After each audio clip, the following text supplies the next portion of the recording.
सन्मान्य सदस्यांना एक खुलासा करू इच्छितो।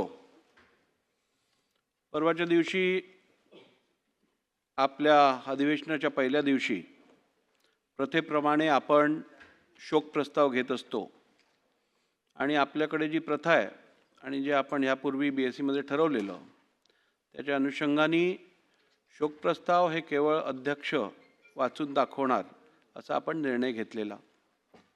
त्या अनुषंगाने हे शोक प्रस्ताव त्या दिवशी 12 शोक प्रस्ताव होते आणि त्याचं वाचन मी सभागृहात केलं।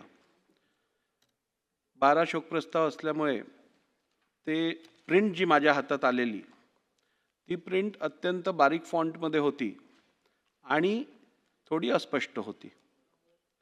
त्याप्रमाणे त्याच्यात काही तांत्रिक चुका होत्या ज्या सुरुवातीला नोट करण्यात आल्या नव्हत्या। वाचन करत असताना तसंच्या तसं ते वाचन झालं। ही एक चूक त्या दिवशी वाचन करत असताना माझ्याकडनं घडली।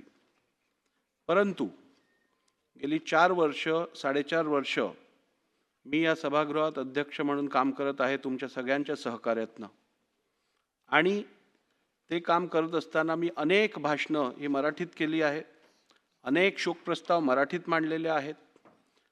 या सभागृहाचं संपूर्ण प्रोसिडिंग नियम असतील अथवा सभागृहाची कार्यपद्धती असेल ही संपूर्ण आपण मराठीत भाषेतनंच हाताळली आहे।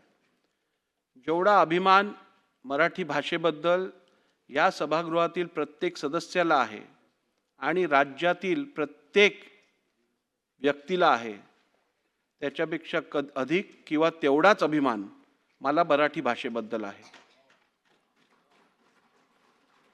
स्वर्गीय आशाताई भोसले ह्या आणि ह्यांच्याबद्दल अवमानास्पद बोलण्याचा विचारही या राज्यातली कोणतीही व्यक्ती करू शकत नाही आणि निश्चितपणे विधानसभेचे अध्यक्ष तर मुळीच असं वक्तव्य करू शकत नाहीत। जे घडलं ते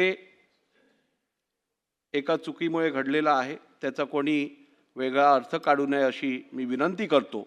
आणि तरीही त्या भाषणाच्या वाचनाच्या वेळेला जर का राज्यातील किंवा सभागृहातील कुठच्याही व्यक्तीचे सदस्याचे इकडे मन दुखलं असेल तर मी मनापासून दिलगिरी व्यक्त करतो।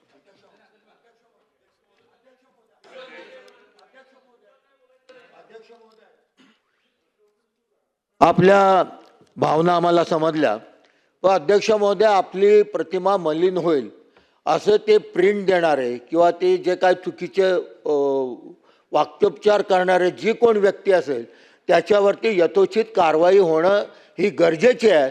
कारण ह्या सभागृहाची प्रतिमा कुठे मलिन होता कामा नये म्हणून आपण त्याच्यावरती ठोस कारवाई करावी अशी विनंती मी आपल्याला करतो। चला प्रश्न उत्तर